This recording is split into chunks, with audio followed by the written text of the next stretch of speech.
الرجيم بسم الله الرحمن الرحيم شهر رمضان الذي أنزل فيه القرآن صدق الله العلي العظيم وصدق رسول النبي الكريم আল্লাহ পাকের দরবারে লাখো শুকরিয়া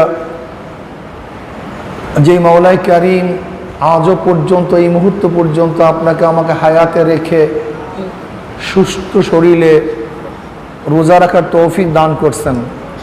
শুকরিয়া দান সবাই বলে আলহামদুলিল্লাহ। ইতিমধ্যে অনেক মানুষ দুনিয়ার থেকে বিদায় হয়ে গেছে। এই রমজান মাসেও অনেক মানুষ দুনিয়ার থেকে বিদায় হয়ে গেছে। অনেক মানুষ অসুস্থ, আফসোস করতেছে, বিছানায় বসে কাতরাইতেছে, রোজা রাখতে পারি না। কিন্তু আল্লাহ পাক আপনাকে আমাকে রোজা রাখার তৌফিক দান করছে, বহুত বড় নেয়ামত। এই যে আজকে দিন চলে যাইতেছে 2022 সনের এপ্রিলের আজকে 10 তারিখ। এই 2022-এর এপ্রিলের 10 তারিখ আজকে কি বার? রবিবার। এই রবিবার আর কোনোদিন আসবে না, রবিবার আসবে, 2022 থাকবে না। রবিবার আসবে 2022-এর এপ্রিল, হয়তো বা রোজা থাকবে না। আবার 2022-এর এই রবিবার হয়তো 23-এ আসবে, আপনি আমি থাকবো না। এরকম চলে যাইতেছে প্রতিদিন সময় চলে যাইতেছে। নবী আলাইহিস সালাতু ওয়াস সালাম ফরমান, ওই হায়াত সবচেয়ে উত্তম হায়াত, যে হায়াত লম্বা হবে, দীর্ঘ হবে, নেকও বেশি হবে।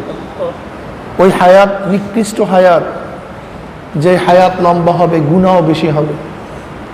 কাজে আল্লাহর কাছে দোয়া করি, মাওলা হে আমাদেরকে নেক হায়াত দান করেন, গুনাহ থেকে বাঁচিয়ে থাকার তৌফিক দান করেন।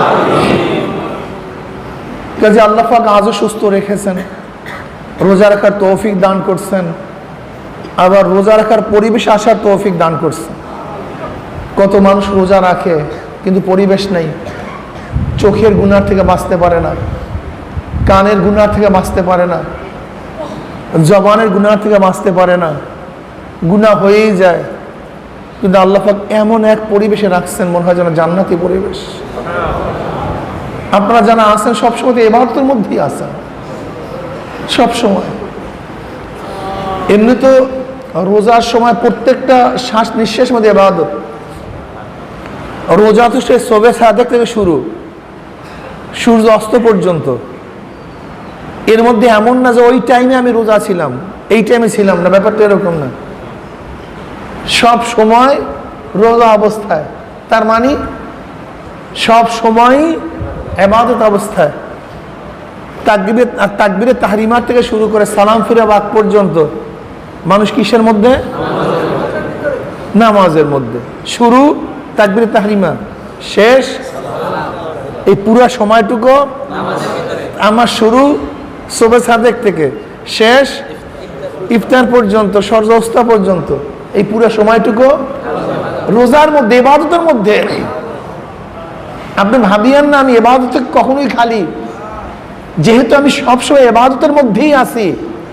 কাজে ইবাদত আবেদ, ইবাদতের মধ্যে থাকাকালীন ইবাদতের বাহিরে কিছু করতে পারে না। কথাটা একেবারে ক্লিয়ার না? যেহেতু আমি ইবাদতের মধ্যেই, আর ইবাদতকারী ইবাদতের মধ্যে, ইবাদতের বাহিরে কিছু করতে পারে না। এর জন্য রোজার সময় যা রোজাবিহীন করা যায়, রোজার সময় তা করা যায় না। কিন্তু আমি তো ইবাদতের মধ্যেই আছি, সব সময়টুকু ইবাদতের মধ্যে। এমন না আমি 2 ঘন্টা ইবাদতের মধ্যে, 5 ঘন্টা ইবাদতে খালি, নামাজের মধ্যে আছি, নামাজ থেকে খালি, এরকম না। আমি পুরো সময়টুকু ইবাদতের মধ্যে আছি। এই জন্য সতর্ক থাকা চাই, খুব সতর্ক থাকা চাই আমি ইবাদতের মধ্যে। এর জন্য ঝগড়া না করি, আনা সয়াম, তর্ক না করি, আনা সয়াম, বেহুদা কাজ না করি, আনা সয়াম। আমার নবী কত সুন্দর শিক্ষা দিয়েছে। কেউ ঝগড়া করার জন্য আসে কি বলো? আনা সয়াম, ভাই আমি রোজাদার, তার মানে আমি ইবাদতের মধ্যে আছি। জি আমি তোমার সাথে ঝগড়া করার টাইম নেই, আমার সেই অবস্থা নেই, পরিস্থিতি নেই। এদের খেয়াল করা চাই। আমি ইবাদতের মধ্যে মগ্ন, ইবাদতের থেকে খালি না। তার মানে ইবাদতের মধ্যে প্রত্যেকটা নিঃশ্বাসের মধ্যে, শ্বাস নিঃশ্বাসের মধ্যে সওয়াব হয়, তা আমারও প্রত্যেকটা শ্বাস নিঃশ্বাসের মধ্যে কি সওয়াব হইতেছে, এটা খেয়াল রাখা চাই। তেলাওয়াত, জিকির, আজকার, ধ্যান, মুরাকাবা, দুরূদ শরীফ, ইস্তেগফার করতেই থাকি। আমি ইবাদতের মধ্যে মগ্ন। জানেন রোজাদারদেরকে আল্লাহ পাক কত মুহাব্বত করেন? এই রোজাদারদের মুখের ঘেরানটা পর্যন্ত আল্লাহর কাছে মিশক এবং আম্বারের চেয়েও বেশি দামি। কাজে আল্লাহ পাক সেই পরিবেশের মধ্যে, যে রোজা রাখার পরিবেশের প্রয়োজন, সেই পরিবেশ আল্লাহ পাক দান করছে। আর সবচেয়ে বড় কথা, আপনারা সবাই তালেবে ইলম, মান সালাকা তরিকান ইয়ালতামিসু ফিহি ইলমান সাখালাল্লাহু বিহি তরিকান ইলাল জান্নাহ। যে ব্যক্তি ইলম তলব করার জন্য, ইলম অন্বেষণ করার জন্য পথ চলে, আল্লাহ পাক রব্বুল আলামিন তার জন্য জান্নাতের পথকে সহজ করে দেন। আমরা এখানে আসছি বাড়ির থেকে, ঘরের থেকে, কি অর্জন করার জন্য? ইলম অর্জন করার জন্য, দ্বীন শিক্ষা গ্রহণ করার জন্য, দ্বীনের পথ চলার জন্য। কাজে আপনারা সবাই তালেবে ইলম, আর তালেবে ইলম সবচেয়ে দামি। وعن أبي هريرة رضي الله عنه قال قال رسول الله صلى الله عليه وسلم الدنيا ملعونة وملعون ما فيها إلا ذكر الله وما ولاه وعالما ومتعلما। তিরমিজির মধ্যে রওয়ায়াত আছে, দুনিয়া এবং দুনিয়ার মধ্যে যাহা কিছু আছে সবই অভিশপ্ত, কিন্তু চারটা জিনিস অভিশপ্ত না। কয়টা জিনিস? আল্লাহ পাকের জিকির, আল্লাহ পাকের জিকিরের নৈকট্য লাভ করে এমন জিনিস, আর তালেবে ইলম আও আলেমান আও মুতাআল্লিমান, যে ব্যক্তি আলেম এবং তোলাবা, আলেমের ছাত্র, ছাত্র এবং উস্তাদ, দ্বীনের উস্তাদ এবং দ্বীনের ছাত্র, কোরআনের উস্তাদ, কোরআনের ছাত্র, হাদিসের উস্তাদ, হাদিসের ছাত্র, এরা ধ্বংস না, এরা অভিশপ্ত না, এরা দামি।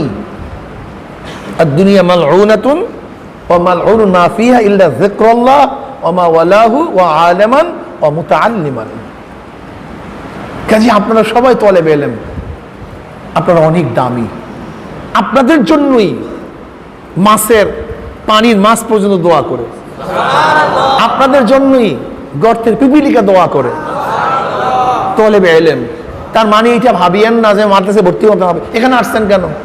এখন ভর্তি হয়েছেন, এই যে এখন এই ভর্তি হয়ে গেছেন, এখন দিনই এই ইলম শিক্ষা গ্রহণ করতেছেন।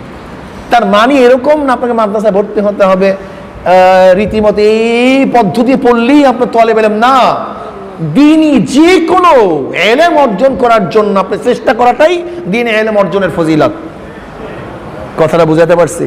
এই যে একটা মাসালা শিখতেছেন, কত দামি।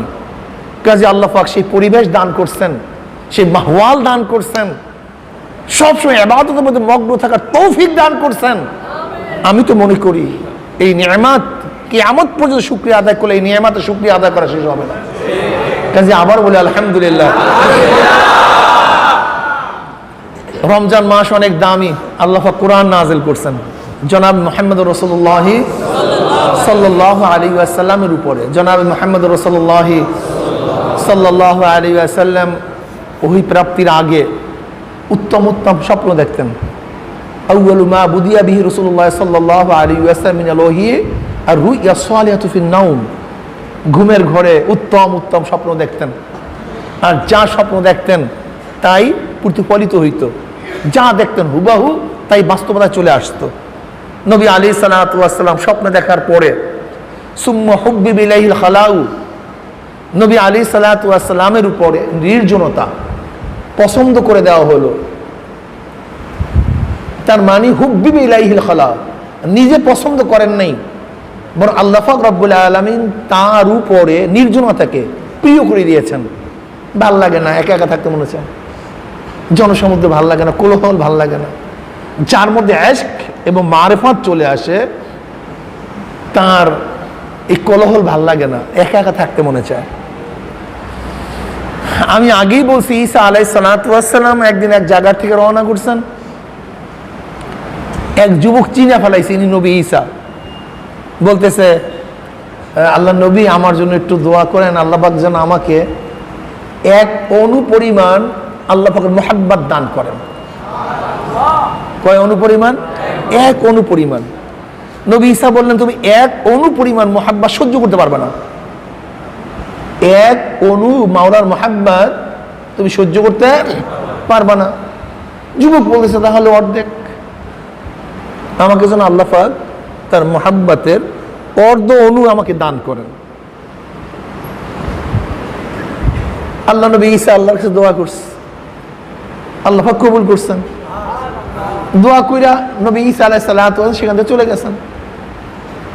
অনেকদিন পরে ওই রাস্তা থেকে যাওয়ার সময় তার খেয়ালে আসছে যে এই ছেলের জন্য, যুবকের জন্য আল্লাহ পাকের অর্ধ অণু মুহাব্বতের দোয়া করছিলাম, তার অবস্থাটা কি, সেই যুবকের অবস্থাটা কি। গ্রামে খুঁজতেছে, ভাই এখানে একটা যুবক ছিল না? বলে হ্যাঁ ছিল। সে কোথায়? শুধু 1 বছর আগে বের হয়ে গেছে ঘর থেকে, নেই। অনেক অনুসন্ধানের পরে তাকে পাচ্ছে না। ঈসা আলাইহিস সালাতু আল্লাহর কাছে দোয়া করছে, মাওলা হে, আমি সেই যুবকের সাথে সাক্ষাৎ করতে চাই, তুমি তার জায়গা দেখায় দাও, তার সন্ধান দিয়ে দাও। আল্লাহ পাক বলেন, যা অমুক পাহাড়ের মধ্যে সে আছে, সেখানে গিয়ে তার সাথে দেখা করো। নবী ঈসা আলাইহিস সালাতু সেখানে গেলেন, গিয়া দেখেন যুবক একটা পাথরের উপর দাঁড়িয়ে আসমানের দিকে তাকায় আছে, কি যেন ধ্যান করতেছে, চিন্তা করতেছে। নবী ঈসা আলাইহিস সালাতু ওয়াসসালাম সালাম করলেন, সালামের জবাব নেই। আবারও সালাম করলেন, সালামের জবাব নেই। বললেন নবী ঈসা আলাইহিস সালাতু ওয়াসসালাম, আমি আল্লাহর নবী ঈসা, তুমি সালামের জবাব দাও না কেন? কোনো ভ্রুক্ষেপ নেই।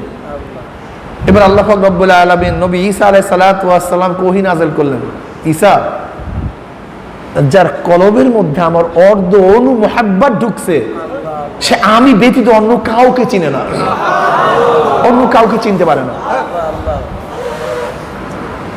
ঈসা, আমি আমার জাতে পাকের কসম খেয়ে বলতেছি, যদি ওকে করদ দিয়েও চিনিয়া ফেলাও, সে অনুভব করতে পারবে না।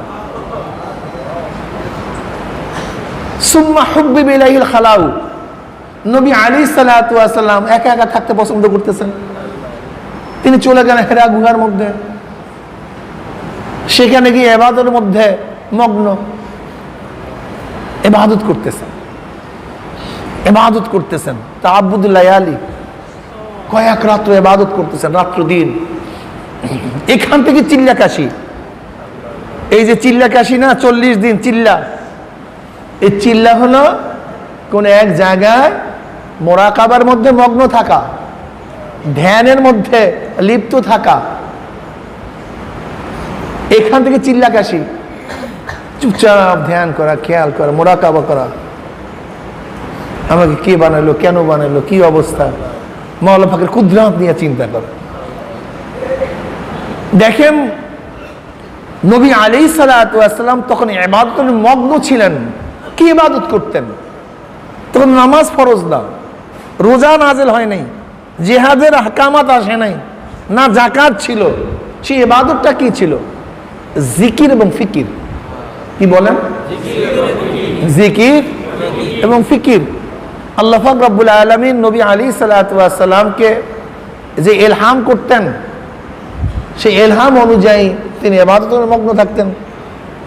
এর মধ্যে বেশি ছিল জিকির এবং ফিকির। আর কাবার দিকে তাকিয়ে থাকা,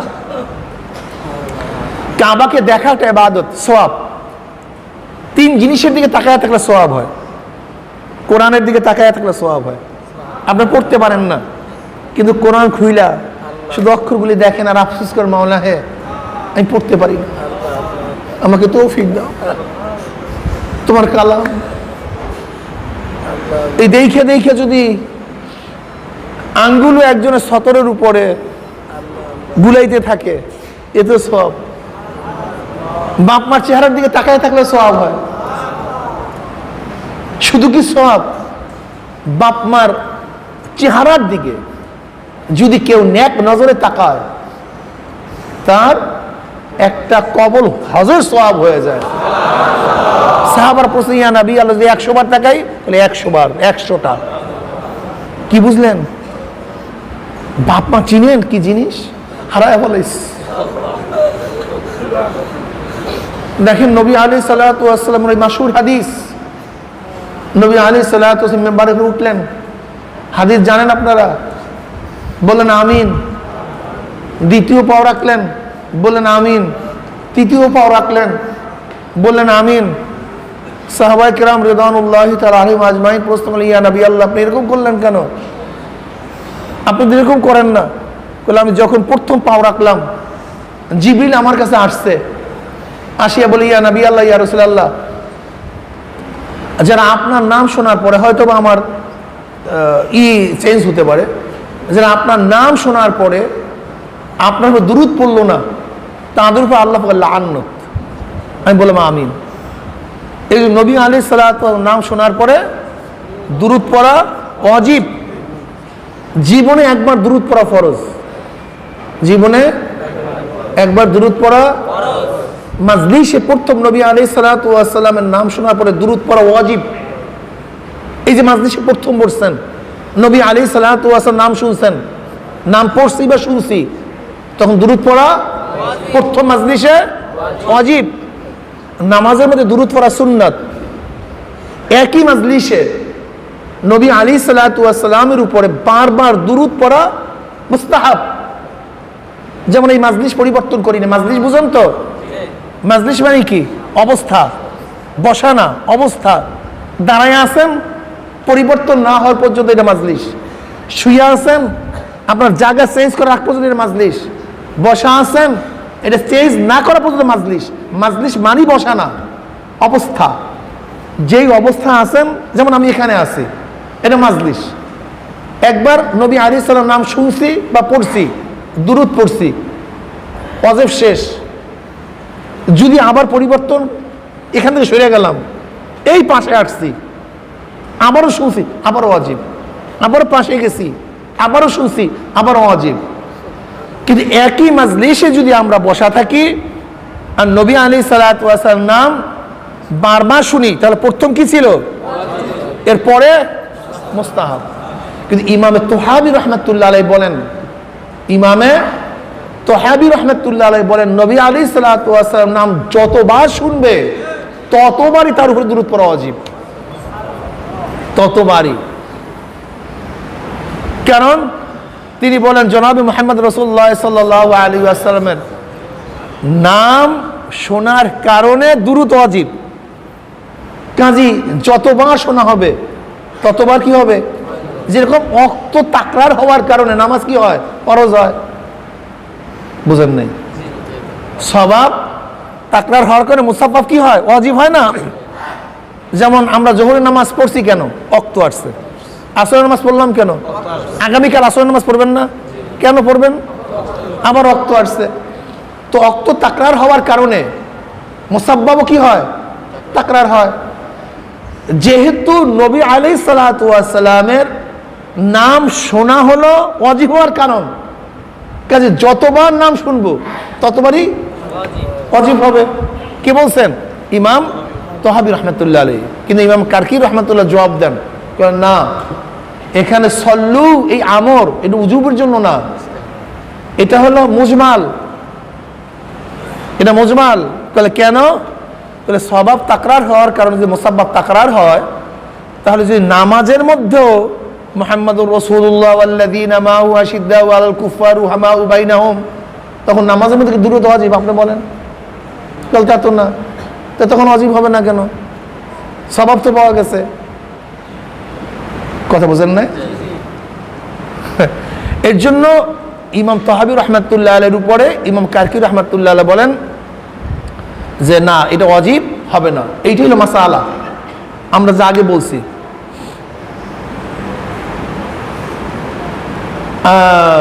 আল আমরুল মুতলাক লা ইউজিবু তাকরারা ওয়ালা ইয়াহতামিলুহু। আল আমরুল মুতলাক লা ইউজিবু তাকরারা ওয়ালা ইয়াহতামিলুহু। আমরে মুতলাক সে তাকরারকে ওয়াজিব করে না এবং ইহতিমালও রাখে না। তো এখানে সল্লুর আমরা মুতলাক, কাজে ওয়াজিব কি করে না? বারবার তাকরারকে লাজেম করে না। যাই হোক, সেটা ভিন্ন মাসালা। কিন্তু ইমাম তহাবী রহমতুল্লাহ আলাইহি তো বলছেন যে বারবার নাম শোনার পরে দুরূদ পড়া কি কাজী, এটা আমাদের ফতুয়া না, কিন্তু আমাদের উচিত বারবার দুরূদ পড়া। এই ব্যাপারে যেন আমরা অলসতা না করি, খুব খেয়াল রাখি। তারপর আল্লাহ পাকের লানত। নবী আলাইহিস সালাতু ওয়াস সালাম দ্বিতীয় পাও রাখলেন, বললেন আমিন। বললে আমাকে জিবরাইল বলল, যারা বাপ মাকে পাইল অথবা তাদের মধ্য থেকে একজনকে পাইল কিন্তু তাদেরকে খেদমত করে সন্তুষ্ট করে নিজেকে জাহান্নাম থেকে বাঁচাইতে পারলো না, তাদের উপর আল্লাহ পাকের লানত। আমি বললাম আমিন। এরপরে তিনি কি বললেন, যারা রমজান মাস পাইল, রমজান মাস পাওয়ার পরে ইবাদত বন্দেগী ইস্তেগফার পড়িয়া নিজেকে জাহান্নাম থেকে বাঁচাইতে পারলো না, তাদের উপর আল্লাহ পাকের লানত। আমি বললাম কি আমিন। দেখছেন বাপ মা কি জিনিস? এটা জান্নাতের একটা টুকরা। জান্নাতে যাওয়ার কারণ বাপ মা অথবা একজন, বাবা হোক মা হোক, খেদমত করা চাই, বহুত বড় নিয়ামত, বেয়াদবি না করা চাই। নবী আলাইহিস সালাতু ওয়াস সালাম কি বলছেন, ওয়া ইন যালামাকা ওয়া ইন যালামাকা ওয়া ইন যালামাকা, বাপ মা যদি জুলুমও করে তারপরও খারাপ ব্যবহার করা যাবে না। কথা বুঝছেন? মারাত্মক মারাত্মক। এর জন্য বাপ মার সাথে খুবই ভালো ব্যবহার করা চাই, উত্তম ব্যবহার করা চাই, বেয়াদবি করা চাই। বাপ মা এরকম আচরণ না করা, আমার সাথে এরকম করছে না, আল্লাহ না করুক, যদি আমার সাথে খারাপ ব্যবহার করছে এরকম বের হলে আপনার ইমানের খতরা হয়ে যাবে। আগেই বলছি না যে বাপ মা অবস্থা কি জানেন? সুবহানাল্লাহি ওয়া বিহামদিহি সুবহানাল্লাহ আযীম। বনি ইসরাইলের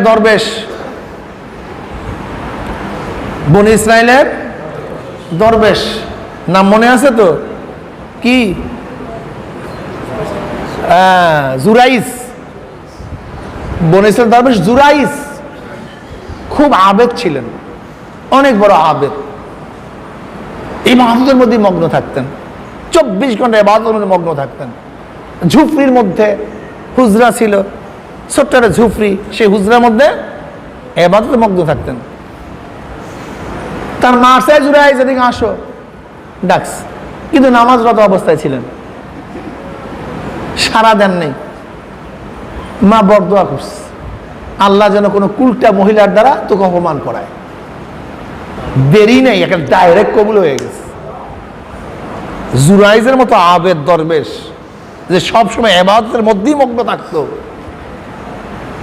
কিন্তু হয়তো তার মা এত বড় দরবেশ এ কথা হাদিসে আসে নেই, কিন্তু মা বলছে আল্লাহ যেন তোকে বিপদে ফেলাইয়া দেয়, কোনো কুলটা মহিলার দ্বারা পরীক্ষা করাইয়া নেয়, আমার কথা সারা দেশ নেই, কাম শেষ, ডাইরেক্ট। এক মহিলা বের হয়েছে, কোন এক কৃষকের সাথে সে অপকর্মে লিপ্ত হয়ে গেছে। লিপ্ত হওয়ার পর সে গর্ভধারণ করছে। ওই সময় এই খারাপ কাজ গর্হিত ছিল, সবার কাছে ঘৃণিত ছিল, এখনো ঘৃণিত, ওই সময় আরো মারাত্মক ঘৃণিত ছিল। রাজা বাদশাহ অ্যারেস্ট করছে তাকে, তুই গর্ভবতী হইলি কেন? তুই তো বিবাহই করস নাই, বিবাহ বসস নাই, কোথা থেকে বাদশাহ আসছে? মহিলা বলছে ওই জুরাইস পাদ্রী আমার সাথে খারাপ ব্যবহার করছে, জুরাইস পাদ্রী। এখন কি অবস্থা? বাদশাহ সৈন্য পাঠায় দিয়েছে, দরবেশই করে, ধর ওকে ধরে নিয়ে আস। যেহেতু মারাত্মক অপবাদ, জুরাইস পাদ্রী হুজরা ভেঙ্গে চুড়ে তছনছ করে অ্যারেস্ট করে নিয়ে আসছে। সে তো জানেই না কিছু, সে কিচ্ছুই জানে না ঘটনা, সে তো আশ্চর্য। এখন বলছে এই দরবেশ, দরবেশই করো, ফাইজলামি করো আর অপকর্ম করো। সে তাকায় আছে, বলে ও এখন কিছুই বুঝো না, ভান ধরছো, কি করবে? ফেলফাল করে কাঁদতেছে। বলে বল এই অপকর্ম কি করছে? বলে আমি কিচ্ছুই জানি না। বলে এখন মিথ্যা কথা বলতেছস। আর মহিলা বলতেছে তোর নাম? জুরাইজ পাদ্রী বুঝতে পারছে ঘটনা খারাপ, এ মায়ের বরদোয়া। এখন বাদশার কাছে বলতেছে আমাকে একটু ইজাজত দিবেন, আমি মায়ের কাছে যাওয়ার কি ইজাজত দিবেন? বলে হ্যাঁ, তুই মার কাছে যেতে পারো, তুই মার কাছে যেতে পারো। গিয়া বলতেছে আম্মু কারবার তো শেষ করছেন, আমি তো নামাজে ছিলাম, আপনার কথার জবাব দিতে পারিনি, বরদোয়া করছেন আল্লাহর কাছে, আল্লাহ তো পরীক্ষা ফেলাই দিছে। আজকে তো ওই মহিলা আমার বিরুদ্ধে অপবাদ দিচ্ছে, এখন আপনি যদি দোয়া না করেন, বরদোয়া না ফেরত আনেন, কাজ হবে না। বলে মাওলা যদি আমার জন্যই আমার ছেলের এই অবস্থা হয়, আমি তাকে মাফ করে দিলাম, ক্ষমা করে দিলাম, তুমি আমার ছেলেকে রক্ষা করো। যেরকম আগের বরদোয়া আল্লাহ পাক বিনা পর্দায় কবুল করছেন, দ্বিতীয় দোয়াও আল্লাহ পাক রব্বুল আলামিন বিনা পর্দায় কবুল করছেন, বিনা পর্দায় কবুল করছে। এবার জুরাইজ গেছে, মা যখন তার বরদা ফিরিয়ে নিছে, আল্লাহর কাছে দোয়া করছে আজাদের জন্য, তার মুক্তির জন্য, আল্লাহ পাক দোয়া কবুল করছে। এবার জুরাইজ গেছে, গেল বাদশার নাম্বার কি বলেন, এবার বলেন কি? বলে অপকর্ম কি করছে? এই বাচ্চা কার? তাহলে বাচ্চাই বলবে বাচ্চা কার। আশ্চর্য বিষয়, কি আশ্চর্য কিনা? এক রওয়ায়াতের মধ্যে আসছে জুরাইজ পাদ্রী আঙ্গুল দিয়ে ইশারা করছে পেটের দিকে, এই বাচ্চা তুই বল তোর বাবাকে, তুই বল তোর বাবাকে। অমনি গর্ভের থেকে আওয়াজ আসছে, আমার বাবা অমুক কৃষক, আমার বাবা অমুক কৃষক। এক রাওয়ায়াত। অন্য ঘটনায় আসছে বাচ্চা প্রসব হওয়ার পরে তার মাথায় হাত দিয়ে বলছে, বল তোর বাবাকে, বলে আমার বাবা অমুক কৃষক। অন্য রাওয়ায়াতের মধ্যে আসছে যেই গাছের নিচে গিয়ে অপকর্ম করছিল জুরাইজ পাদ্রী, সেই গাছের তলায় গেছে। মহিলাকে বলছে কোথায় বসে হয়েছে? বলে অমুক গাছ তলায়। বলে চলেন সেখানে চলেন। বাদশা এবং উজির টুজির সবাই গাছতলায় গিয়া জুরাইজ পাদ্রী গাছকে বলছে, এই গাছ তুই সাক্ষী দে, তোর এই নিচে বসে কি অপকর্ম করছে? অমনি গাছ সাক্ষী দিছে, অমুক কৃষক এই অপকর্ম করছে। এবার তো অবস্থা খারাপ, মহিলা স্বীকার পাইছে, বলে হ্যাঁ ঘটনা সত্য যে আমার সাথে অমুক অপকর্ম করছে।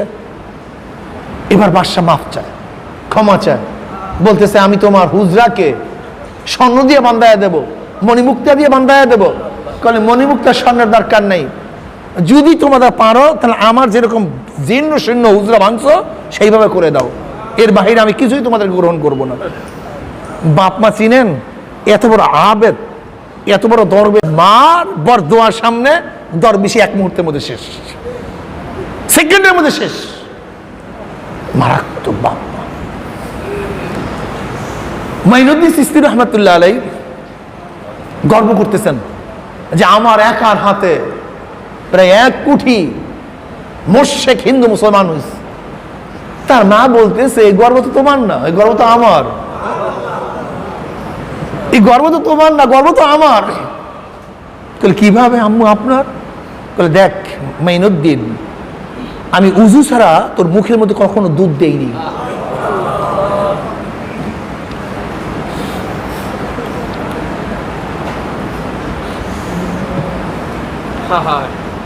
আমি উজু ছাড়া তোকে খাওয়াইনি। এর জন্য আমি আমার পর্দার মা বোনদেরকে বলবো, আমার মা বোনেরা, আমার নবী আলাইহিস সালাতু ওয়াস সালামকে আমেনার গর্ভে আসার কারণ কি ছিল? আমেনা এক পুত পবিত্রা, অনেক পুত পবিত্রা মহিলা ছিলেন, অনেক পুত পবিত্রা মহিলা ছিলেন। যাই হোক, মাইনুদ্দিন চিশতি রহমাতুল্লাহ আলাইহি, হযরত আব্দুল কাদের জিলানী রহমাতুল্লাহ আলাইহি, ইমাম বুখারী রহমাতুল্লাহ আলাইহি সহ অনেক বড় বড় মনীষীদের মারা অনেক বড় বড় আবেদা ছিলেন। আবার গায়ের মুসলিমের থেকেও নবী আসে নাই তা না, ভালো ভালো লোক আসে নাই তা না। এই যে আবু হুরায়রা রাদিয়াল্লাহু তাআলা আনহু, যেনার হাদিস সবচেয়ে বেশি, আবু হুরায়রা রাদিয়াল্লাহু তাআলা আনহুর মা ছিল মুশরিক। খুব কষ্ট দিত আবু হুরায়রাকে, ঈমান আনার কারণে খুব কষ্ট দিত, গালিগালাজ করতো নবীকে। আবু হুরায়রা রাদিয়াল্লাহু সহ্য করতে পারতেন না, কিন্তু মা কিছু বলতেও পারে না।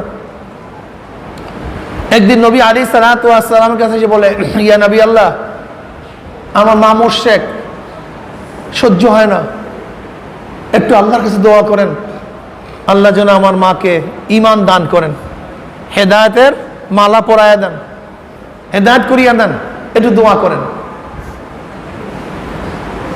নবী আলাইহিস সালাতু ওয়াস হাত তুলছেন, আল্লাহর কাছে দোয়া করবেন।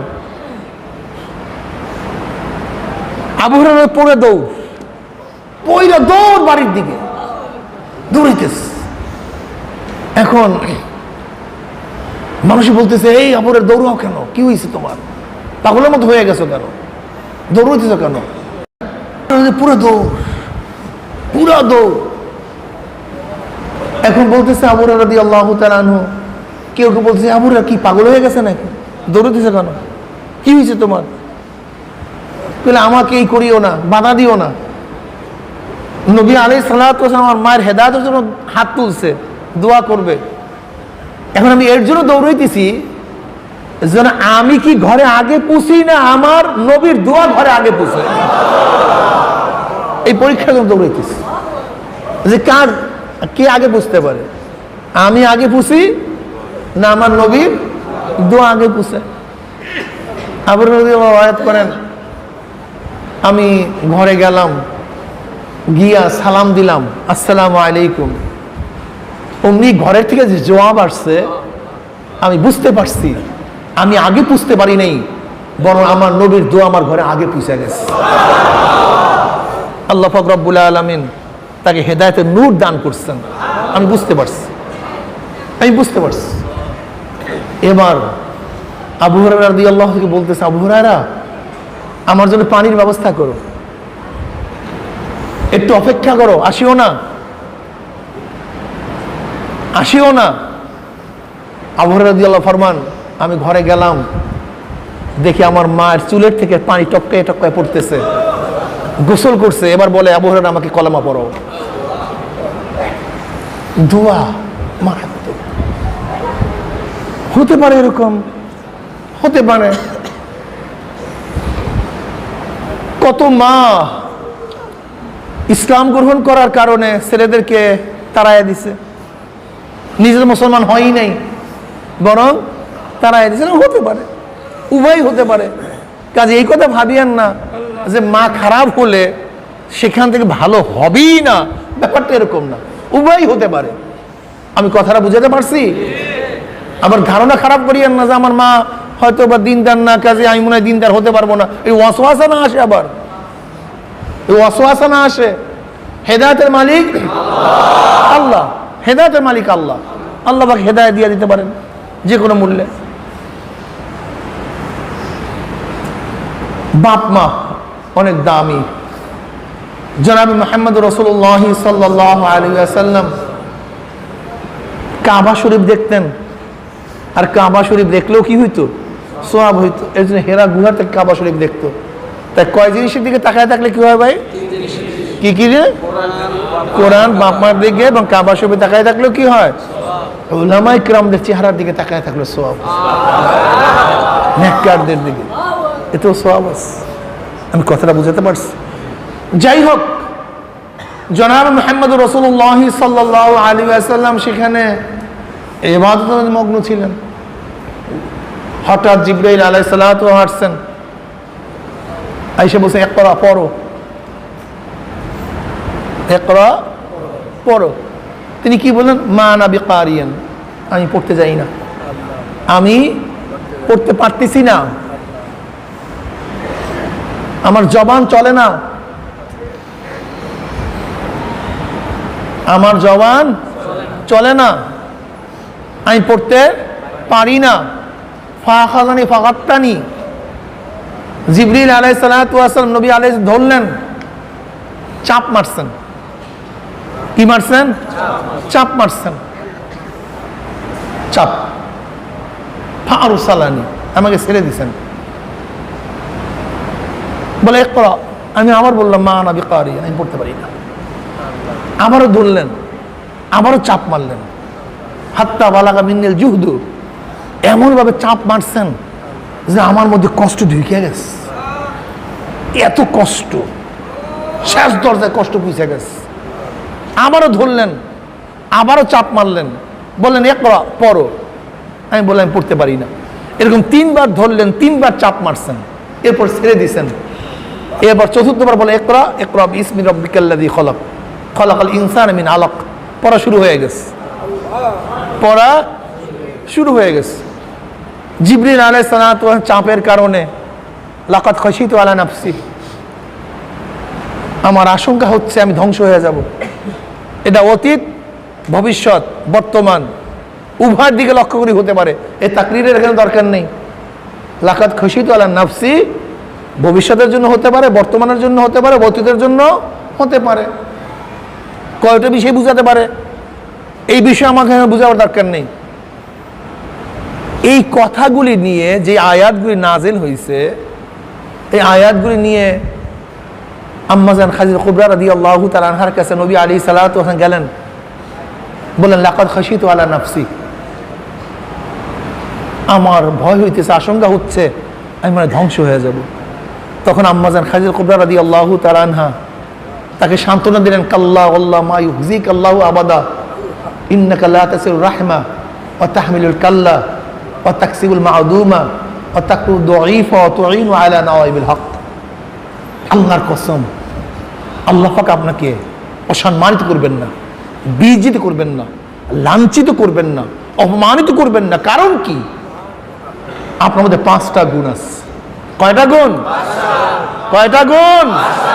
5টা গুণ আছে। 5টা গুণ, 5টা গুণ আছে। ইন্নাকা লা তাসিলুর রাহিমা, আপনি আত্মীয়তা বন্ধন কখনো রাখেন, আপনি আত্মীয়তাকে কর্তন করেন না। আমাদের মধ্যে অবস্থাটা কি? একটু বড় লোক হইলে আত্মীয় স্বজনের খবরই নেই না, দেখাশোনা করি না, সাহায্য সহযোগিতা করি না, পাশে বসাই না। কি যে মনে ব্যথা পায় আত্মীয়রা। এমনকি বর্তমান যুগে যে গরিব আত্মীয় হলে বড় লোকরা দাওয়াত পর্যন্ত দেয় না। আপন চাচাতো ভাই, আপন খালাতো ভাই, আপন মামাতো ভাই, আপন চাচা দাওয়াত দেয় না। গরিব, সে বড় লোক, এই মজলিসে আসবে কিভাবে?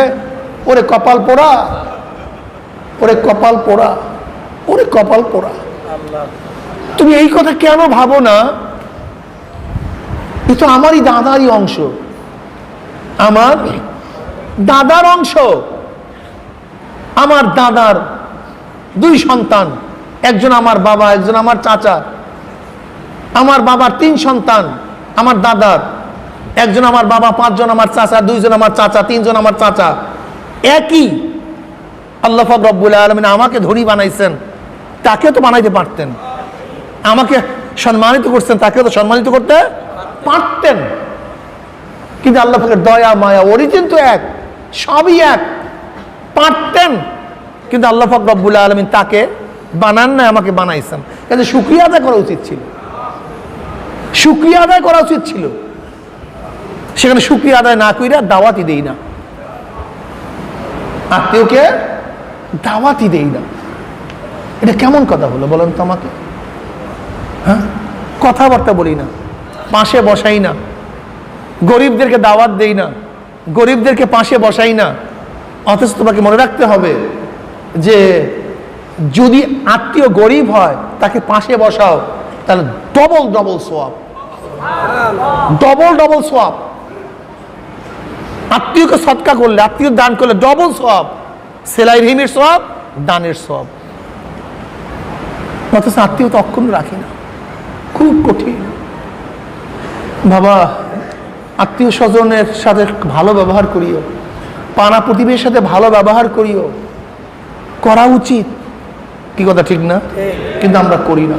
আল্লাহ পাক যেন এই নসিহতের আমাকে আমল করার তৌফিক দান করেন, আমাকেও আমল করার তৌফিক দান করেন, আমাদের সবাইকে আল্লাহ পাক আমল করার তৌফিক দান করেন। খুব খেয়াল রাখা চাই, খুব খেয়াল রাখা চাই, আত্মীয়তা অক্ষুণ্ণ রাখা চাই। আমি কথাটা বুঝাতে পারছি? সেলাই রিবি ঠিক রাখা চাই। খালিল কুবরা রাদিয়াল্লাহু তাআলা আনহা সমস্ত গুণের মধ্যে আত্মীয়তার কথা প্রথম কেন আনছেন? এর কারণটা কি? কেন আনছেন? কারণটা কি? অন্য অন্য মানুষের সাথে সম্পর্ক রাখা যত সহজ, আত্মীয়ের সাথে সম্পর্ক রাখা এত সহজ না, অনেক কঠিন, অনেক অনেক কঠিন। কিন্তু আত্মীয়র দাবিটা আপনার কাছে অনেক বেশি, সে বারবার আপনার কাছে চায়, মানসম্পূর্ণ চাওয়া চায়, সে সামান্য পরিমাণ ত্রুটি সহ্য করতে পারে না, কিন্তু অন্য লোক এর চেয়ে হাজারও বেশি ত্রুটি সহ্য করতে পারে। এর জন্য সমস্ত গুণের মধ্যে প্রথম গুণ নিয়ে আসছেন আত্মীয়তার গুণ।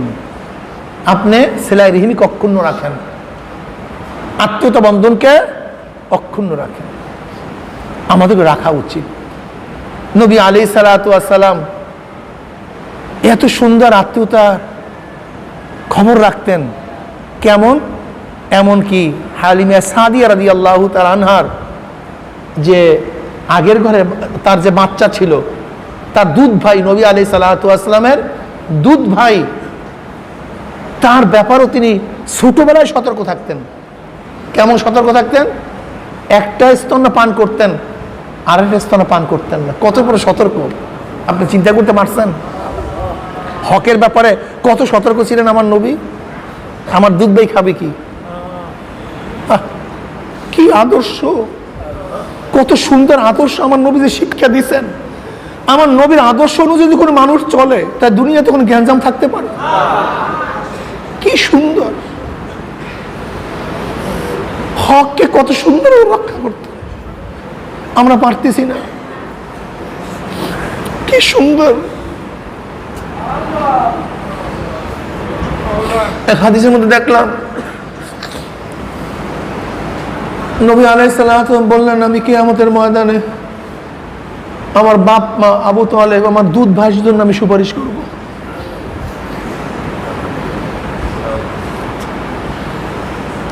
এর জন্য ভাই খুব খেয়াল রাখি।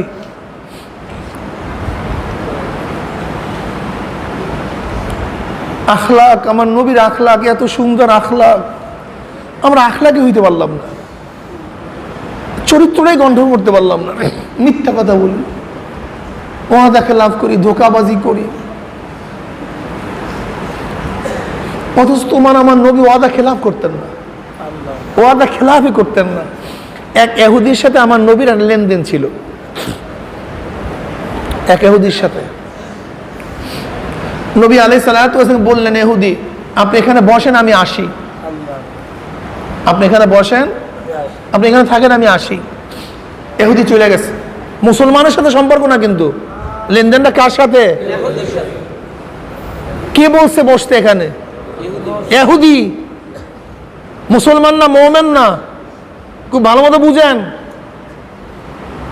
মুসলমান না, মুমিন না, নামাজি না, মুশরিক, সবচেয়ে বড় বড় দুশমন ইসলামের। গায়রুল মাগযুবি আলাইহিম ওয়ালাদ-দালিন। এই মাগযুব, মাগযুব কারা? ইহুদি। সেই ইহুদির সাথে লেনদেন। বলে আপনি এখানে বসেন, আমি আসতেছি। ইহুদি চলে গেছে, ভুলে গেছে কথা, মনে নেই। আমার নবী 1 ঘন্টা অপেক্ষা করে, আসে না। 1 দুপুর আসে না, সন্ধ্যা হয়ে গেছে, আসে না। রাত চলে গেছে, আসে না। পরের দিন না, নাই, রাত্রেও নাই। 3 দিন, 3 দিন পর্যন্ত আমার নবী ওই জায়গায় বসা। 3 দিন। 3 দিন পরে ইহুদির মনে আসছে, আমি তো মুহাম্মদ সাল্লাল্লাহু আলাইহি ওয়াসাল্লাম বসায় রাখছি, তার অবস্থাটা কি?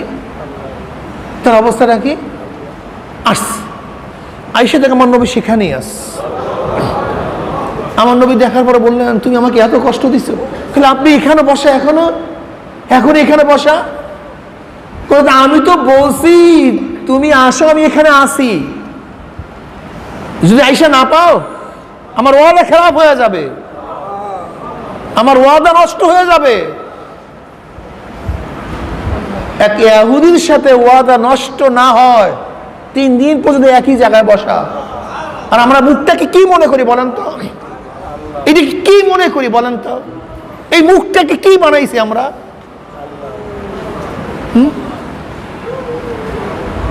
কি বানাইছি? মিথ্যা কথা বলি, একসাথে মিথ্যা কথা বলি, ওয়াদা খেলাপ করি, ছয় সাতুরি করি। এটা কি আখলাক আমাদের? এটা কি আমার চরিত্র? মুসলমানদের সাথে এখন লেনদেন করতে চায় না, মুসলমানদের সাথে লেনদেন করতে চায় না, কেন? ওয়াদা খেলাপ করে, মিথ্যা কথা বলে, 2 নাম্বারই করে। এটা মুসলমানের চরিত্র না, এটা মুসলমানের চরিত্র না। মুসলমান মিথ্যা বলে না, ওয়াদা খেলাপ করে না। ভাইও, যদি একজনকে ওয়াদা দাও, যদি না পারো আগেই বলো, আগেই বলো আমি পারলাম না। মনে করবে সে রাগ করবে, রাগ করুক, রাগ করুক, থাপ্পড় দেখ, তবে তো শেষ। কিন্তু যদি ওয়াদা খেলাপ করো, তোমার ঘৃণা করবে, তোমার হারাম কবিরা গুনাহ হবে, তোমার মধ্যে মুনাফিকের আলামত চলে আসবে। ইজা ওয়াদা খলাফা, তোমার মধ্যে আলামতে মুনাফিক চলে আসবে, মুনাফিকের আলামত চলে আসবে। তুমি বলো তাকে, ভাই পারলাম না, আমাকে মাফ করেন, আমি কি করব? তোমার অসহায়ত্ব তাকে পেশ করো, তোমার মাযুরাত তাকে পেশ করো। তবে আশা করা যায় ইনশাআল্লাহ তুমি ইখলাসের সাথে যদি মাযুরাত পেশ করো, তাহলে আশা করা যায় সে ব্যক্তির কলব নরম হবে, তোমাকে মাফ করবে। আমি মাযুর, আমি পারতেছি না, আমাকে সময় দেন। কিন্তু তুমি কথাই বলবা না, টেলিফোন উঠাবা না, এটা কেমন কথা হলো? এটা কেমন কথা হলো? এটা হয় না। আমি চরমনা মুজাহিদদেরকে বলবো, চরমনা মুজাহিদরা, আমাদের মধ্যে নামাজ আছে, জিকির আছে, পাগড়ি আছে, লম্বা জামা আছে, লেকিন কি নাই? আখলাক নেই, চরিত্র নেই। আখলাক নেই, চরিত্র নেই, এটা আমাদের মধ্যে নাই। এটা আমাদের গঠন করতে হবে, এই চরিত্র গঠন করতে হবে। চরিত্র গঠন করা ছাড়া হবে না। আমি কথাটা বুঝাতে পারছি? চরিত্র গঠন করা ছাড়া হবে না। আখলাকি হই, চরিত্র গঠন করি, মিথ্যা না বলি, ওয়াদা খেলাপ না করি, চুরি না করি। চুরি করি, এই মসজিদের মধ্যে চুরি হয়, এই মসজিদের মধ্যে চুরি হয়, এটা কেমন কথা হলো আমাকে বলেন? মোবাইল চুরি হয়, টাকা চুরি হয়, এখানে তো সবকিছু ওপেন থাকবে, চুরি করবো কেন? আমরা চুরি করি, এটা না করি, কোনো অবস্থাতেই না করি। আমি কথাটা বুঝতে পারছি? ভাই খুব খেয়াল রাখা চাই, খুব খেয়াল রাখা চাই। এখানে আসছি তরবিয়াতের মধ্যে আখলাক গঠন করার জন্য। অনেক মুজাহিদ মাদ্রাসার টাকা দেয় না, কেন? কারণটা কি? আমি হারাম খাবো কেন? ইজা ওয়াকাত লুকমাতু মিনাল হারামে ফি বাতনি ইবনে আদম লানাহু কুল্লু মালাকিন ফিস সামাই ওয়াল আরদ মা দামাত তিলকাল লুকমাতু ফি বাতনিহি ওয়া ইন মাতা আলা তিলকাল হালা ফামাওয়াহু জাহান্নাম। এক লুকমা হারাম যদি এক লুকমা হারাম যদি পেটের মধ্যে ঢুকে, আসমান এবং জমিনের সমস্ত ফেরেশতা তার লানত বর্ষণ করতে থাকে, যদি এই অবস্থায় মারা যায়, তার ঠিকানা কোথায়? জাহান্নাম। খুব কঠিন। আমি হারাম খাবো না। যে রক্ত এবং গোশত তৈরি হবে হারামের দ্বারা, সে যত বড় দরবেশ হোক, যত বড় আবেদ হোক, যত বড় নামাজি হোক, তার জায়গা কোথায়? আমি হারাম খান কিভাবে? হারাম খাই কিভাবে? আবু বকর সিদ্দিক রাদিয়াল্লাহু তাআলা আনহু, তার এক গোলাম ছিল। আবু বকর সিদ্দিক রাদিয়াল্লাহু তাআলা এক গোলাম ছিল। সেই গোলাম জাহিলি যুগে জাদু টোনা দিয়া তদবির করত, আর জাদু টোনা দিয়ে তদবির করা সম্পূর্ণ হারাম। তা যেহেতু সে মুসলমান হয়ে গেছে, এখন হালাল রুজি কামাই করে, আবু বকর সিদ্দিক রাদিয়াল্লাহু তাআলাকে কামাই করে না খাওয়ায়, কিন্তু প্রতিদিন আনার পরে তিনি প্রশ্ন করেন কিভাবে কামাই করছে, এই কামাই করার পদ্ধতি কি? তিনি বলেন এইভাবে হালাল পন্থায় কামাই করছে, সে খায়। এরকম প্রতিদিন আনে, প্রতিদিন জিজ্ঞাসা করে, প্রতিদিন খায়, কোনো অসুবিধা নেই। একদিন ক্ষুধার্ত, যেহেতু মোমেন, সে কামাইও করে হালাল পদ্ধতিতে, প্রতিদিন জিজ্ঞাসা করে। একদিন খাজুর নিয়ে আসছে, তিনি ক্ষুধার্ত অবস্থায় খাজুর খেয়ে ফেলছেন। খেয়ে ফেলার পরে এখন গোলাম প্রশ্ন করতেছে, হযরত আপনি তো প্রতিদিন জিজ্ঞাসা করেন যে কিভাবে কামাই করে, আজকে জিজ্ঞাসা করলেন না? বলে হ্যাঁ, আমার তো জিজ্ঞাসা করা উচিত ছিল, যেহেতু তুমি প্রতিদিনই হালাল পন্থাই কামাই করো, এর জন্য জিজ্ঞাসা করিনি, ক্ষুধার্ত অবস্থায় খেয়ে ফেলছি, বলো কিভাবে কামাই করছে। কেন হযরত, আমি জাহিরি যুগে জানু টোটা দিয়ে তার তদবির করছিলাম, সেই তদবিরে একজন ব্যক্তি ভালো হয়ে গেছিল, তার সাথে আজকে দেখা, সে আমাকে সেই তদবিরের বিনিময়ে এই খানা দিছে। ইন্না লিল্লাহ ইন্না লিল্লাহ, তো সম্পূর্ণ হারাম। তুমি আমাকে কি করছো? খাইছো তো, আমাকে শেষ করছো, আমাকে শেষ করছো। এবার গলার মধ্যে আঙ্গুল ঢাকানো শুরু করছে, বমি করার জন্য। ক্ষুধার্ত অবস্থা, পেটের মধ্যে চলে গেছে, বমিও হয় না, চেষ্টা করতেছে, চক্ষু বের হয়ে যাইতেছে। এখন সবাই বলতেছে, হযরত আপনি না যাই নিয়ে খাইছেন, এরপর চেষ্টা করছেন, সাধনা করছেন, আল্লাহ তো মাফ করে দিবে। বলেন না, এই খাদ্য আমার পেটের মধ্যে হজম হওয়ার আগে আমি যদি মারাও যাই তাহলে মুক্তি পেয়ে যাব। কারণ নবী আলাইহিস সালাম বলছেন যে এই গোশত এবং রক্ত তৈয়ার হবে হারাম মালের দ্বারা, তার জায়গা জান্নাতে হবে না। কাজী আমার রক্ত এবং গোশত এই মালের দ্বারা তৈয়ার হওয়ার আগে যদি মারা যায় তাহলে কমপক্ষে আমি জাহান্নাম থেকে নাজাত পেয়ে যাব। কি বুঝলেন তাকওয়ার অবস্থা?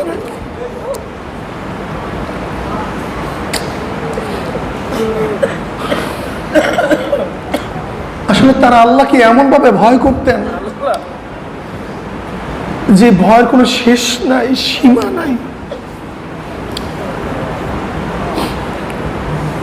এরপর সবাই পরামর্শ দিয়েছে, হযরত আপনি পেট পুড়িয়া পানি খান, এরপর গলায় আঙ্গুল দেন, হয়তোবা পানির সাথে বের হয়ে আসবে। তিনি পেট পুড়িয়া পানি খাইলেন, গলায় আঙ্গুল দিছে, বমি করছে, খাজুর বের হয়ে আসছে, শান্তি হয়ে গেছে। আইও দরবেশ হওয়া সহজ, মাথায় টুপি পরা সহজ, দাড়ি রাখা সহজ, লম্বা জামা গায়ে দেওয়া সহজ, আখলাকি হওয়া, চরিত্র গঠন করা অনেক কঠিন। হাজারো দরবেশ আলেম মানুষ স্ত্রীর সাথে ভালো ব্যবহার করে না, সন্তানদের সাথে ভালো ব্যবহার করে না, মানুষের সাথে ভালো ব্যবহার করে না। আমি ওই একই অবস্থা, পারি না। আমি নিজেও দেখছি যে সাহাবাদের যে চরিত্র ছিল, আমার নবীর যে চরিত্র ছিল, তা কিচ্ছু নাই, শুধু মুখে বলি।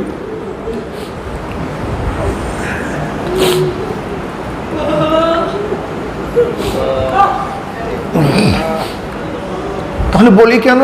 সবসময় মনের মধ্যে ধারণা করি, ভাবলে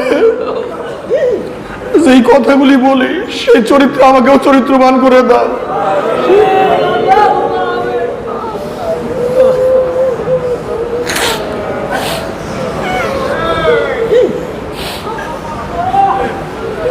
ভাইও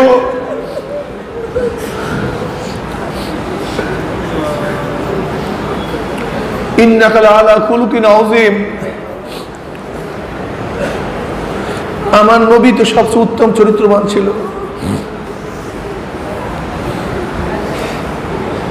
আমি একবার ওমানে গেলাম রাত্রে, আমরা পথ চিনি না, ড্রাইভারও পথ হারায় ফেলেছে। এর মধ্যে একজন আরবি ওমানি, আমরা ইশারা দিলাম, ভাই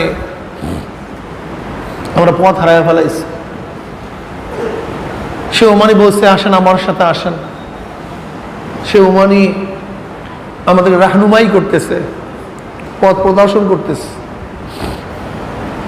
প্রথম সে আমাদেরকে বুঝাইছে, আপনার প্রথম এখানে যাবেন, এখানে মোড় দেখবেন, তারপর এদিকে যাবেন, তারপর এদিকে যাবেন, এরকম ড্রাইভারকে বুঝাইছে। বুঝাবার পরেও দেখা যায় ওমানের মধ্যে ইতমিনান আসে নাই, মনে হয় বোঝে নাই। প্রথম সুন্দর মতো গাড়ি থামাইছে, অনেকক্ষণ বুঝাইছে।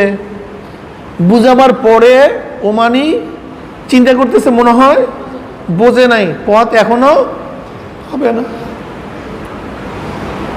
সে ওমানি এবং আমার সাথে আসেন, 40 কিলোমিটার উল্টা পথে আমাদেরকে রাহনুমাই করিয়া পথ দেখাইয়া এবার এবার চিনবেন? হ্যাঁ চিনবো। তারপর সে চলে গেছে। অথচ আমরা দেখছি আমার নিজেদের চরিত্র এই অবস্থা। যদি কেউ ভাই কোন দিকে যাব, তাহলে মা এদিকে যান, এদিকে যান মেয়া। কি আজীব চরিত্র, কোথায় আখলাক, কোথায়? যদি তখন তাহলে মানুষ কত সুন্দর একটা ব্যবহার পাইতো, ইতমিনান হইতো। কিন্তু না, এই চরিত্র আমাদের মধ্যে নাই। আমি যা দেখছি আমাদের মুসলমানদের চরিত্র কি যে অভাব। এই যে আমরা আলেমরা, বহুত বড় মুহাদ্দিস, বড় বড় মুফতি, কিন্তু চরিত্র, গীবাত, শিকায়েত, গালি গুলাস, কলফটা, মানুষের উপরে ধারণা, এত বদ ধারণা, এত বদগুমানি, এত গীবাত, এত শিকায়েত, অথচ বিশাল জাননেওয়ালা, আখলাক নেই। যাবেন মুসাফা করার জন্য, মুসাফা করবে না। আলেমরা যদি একটু কোনো উপরে ওঠে, তাদের অবস্থা যে কত মারাত্মক, যা চিন্তাও করা যায় না। সাধারণ মানুষের সাথে কথা বলি না, আমরা বসি না। অথচ নবী আলাইহিস সালাতু ওয়াস সালামের সিরাত সম্পর্কে, চরিত্র সম্পর্কে আমরা বারবার আলোচনা করি। আমার নবী যখন সাহাবাদের মাঝে বসা থাকতেন, কে নবী কে সাহাবী পার্থক্য করা যাইত না, একই সাথে খাইতেন,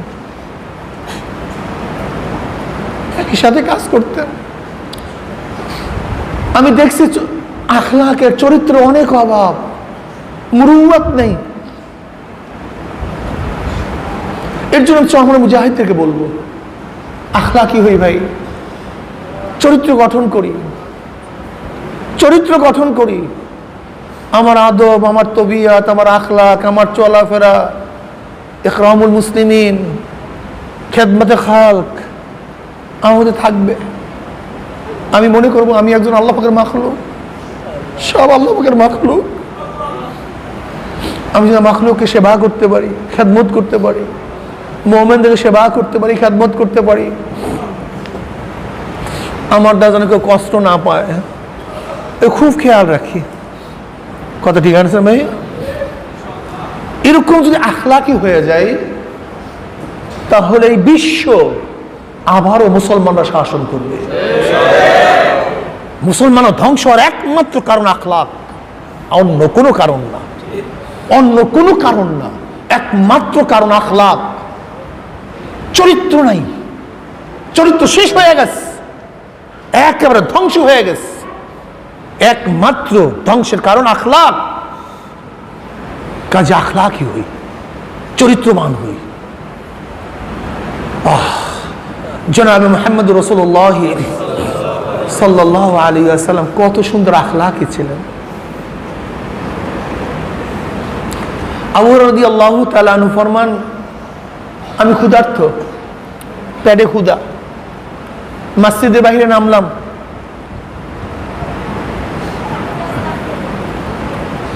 কেন? যেন আমার চেহারা দেখে অনুভব করে যে আমি ক্ষুধার্ত, আমাকে কেউ নিবে দাওয়াত দিয়ে। এই জন্য মসজিদের সামনে দাঁড়াইলাম। হযরত ওমর ইবনে খাত্তাব রাদিয়াল্লাহু বের হইছে, আমি তাকে সালাম দিলাম, তিনি সালামের জবাব নিলেন। আমি তাকে মাসালা জিজ্ঞাসা করছি, মাসালা আমি জানি, কিন্তু জিজ্ঞাসা করছি কেন? সে আমাকে মাসালার জবাব দিবে, আমার দিকে তাকাবে, আর আমার চেহারার অবস্থা দেখবে যে আমি ক্ষুধার্ত, কথা বলতে পারি না, আমাকে দাওয়াত দিবে। এই কারণে মাসালা জিজ্ঞাসা করছে, মাসালা আমি জানি।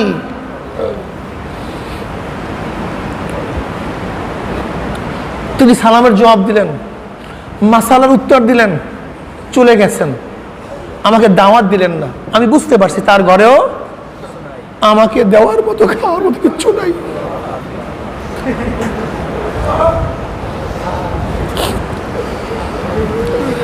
এরপর আবু বকর সিদ্দিক রাদিয়াল্লাহু বের হইছে, আমি তাকে সালাম দিছি, তিনি সালামের জবাব দিয়েছেন।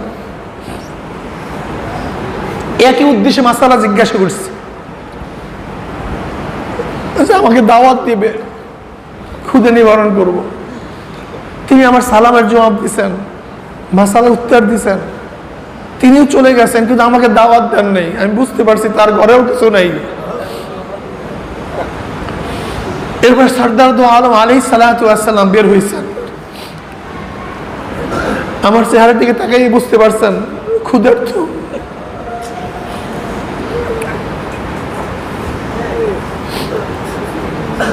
আমাকে দেখেই বলছেন, ঘরের দিকে আওয়াজ দিয়ে বলছেন, এই ঘরে কি কিছু আছে খাওয়ার মতো? আবার রাদিয়াল্লাহু ফরমান, নবী আলাইহিস সালাতু ওয়াস সালাম যখন বলছেন ঘরে কিছু আছে, ঘরের থেকে আওয়াজ আসছে, এক পেয়ালা দুধ আছে।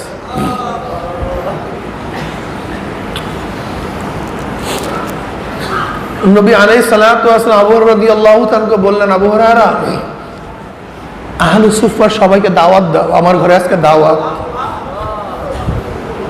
আবু হুরায়রা চিন্তা করলেন, মাত্র এক পেয়ালা দুধ আমার জন্যই যথেষ্ট না। আহলু সুফফায় প্রায় 70-এর উপরে সদস্য, সবাইকে দাওয়াত দিছে, আমার জন্যই যথেষ্ট না। আর আমাকে দাওয়াত দেওয়ার জন্য বলছে, তারা যখন আসবে বন্টন করার দায়িত্ব তো আমাকেই দিবে। তাহলে আমার অবস্থাটা কি? আমি তো সেই ক্ষুধার্তই থাকবো। আমি চিন্তার মধ্যে পড়ে গেলাম। কিন্তু নবীর আদেশ অমান্য করার ক্ষমতা কাউর নেই। আমি সবাইকে দাওয়াত দিলাম, সবাই খুশি। আহলে সুফফাদের অবস্থা জানেন?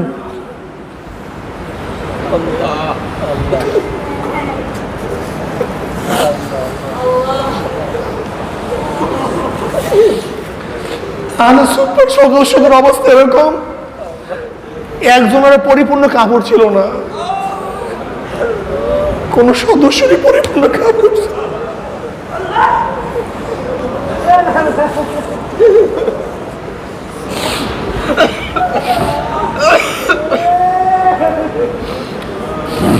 তারা সবসময় ইবাদতের মধ্যে মগ্ন থাকতেন।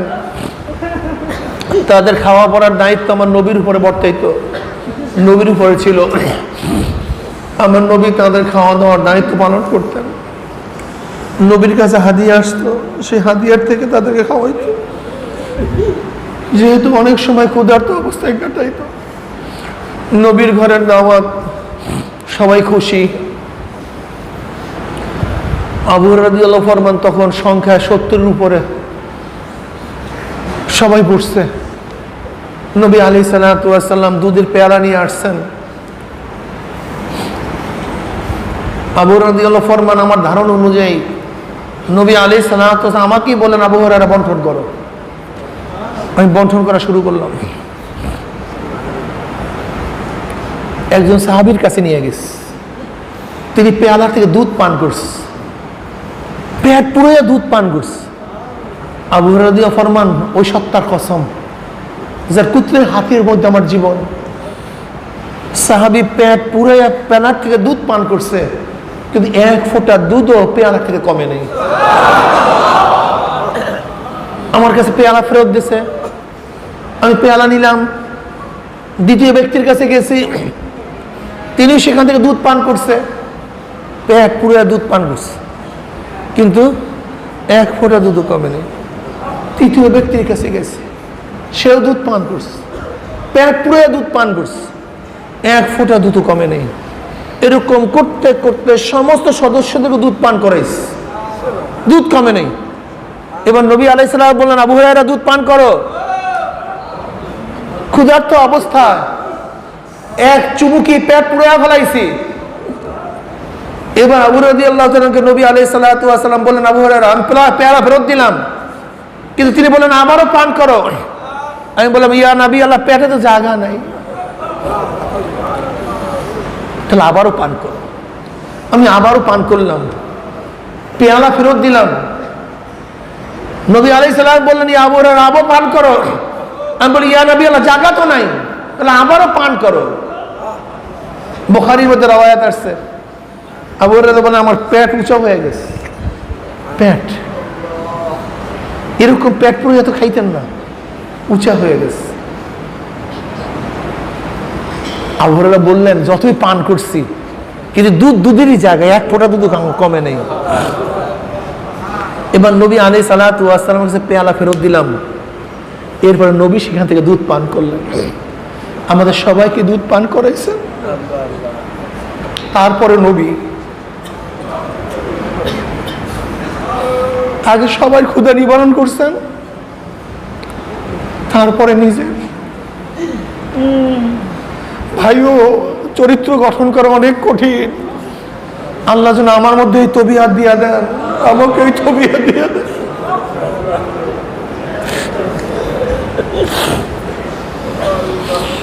এই জন্য যারা নেতা আছেন, দায়িত্বশীল আছেন, আপনারা যাদেরকে নেতৃত্ব দিচ্ছেন, সব সময় অধীনস্থদের দিকে আগে খেয়াল রাখবেন, তারপরে নিজে। কিন্তু অনেক জায়গায় যাই, মাহফিলে যাই, মুজাহিদ দায়িত্বশীলদের অবস্থা দেখে আমার কাছে ভালো লাগে না, ভালো লাগে না। আখলাক নাই, চরিত্র নাই, আমার মধ্যেও নাই। আল্লাহর কাছে দোয়া করি, মাওলা এই রহমতের আজকে ৮ম দিনে তুমি আমাদেরকে সবাইকে চরিত্রবান করে দাও, তোমার গুণে গুণান্বিত করে দাও, তোমার নবীর গুণে গুণান্বিত করে দাও। আল্লাহুম্মা আমিন।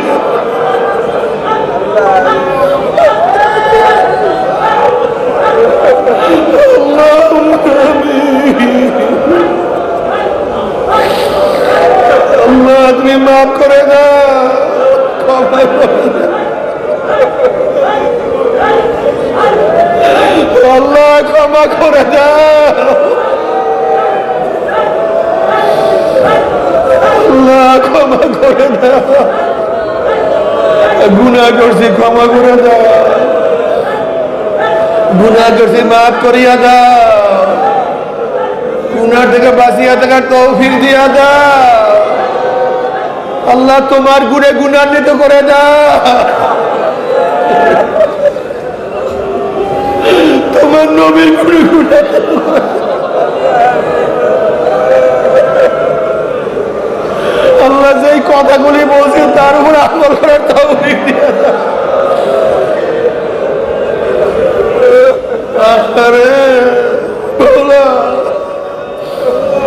রহমতের 10 দিন চলিয়া যাইতে আছে,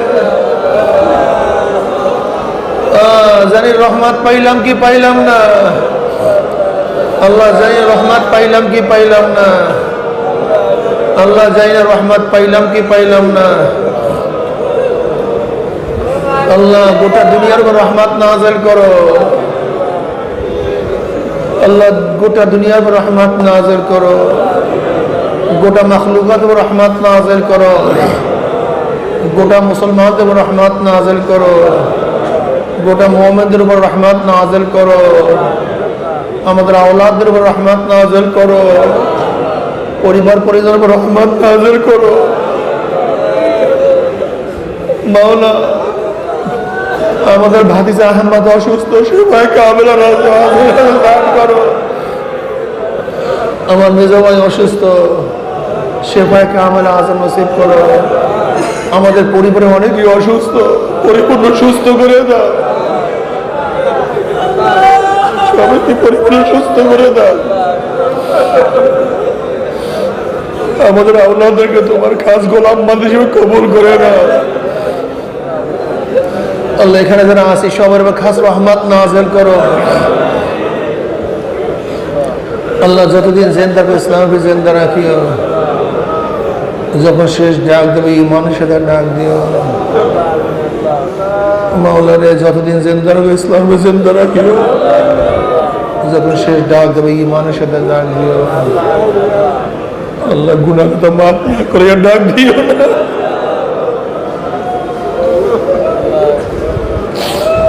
গুনাহ থেকে না বাঁচাইয়া ডাক দিও না।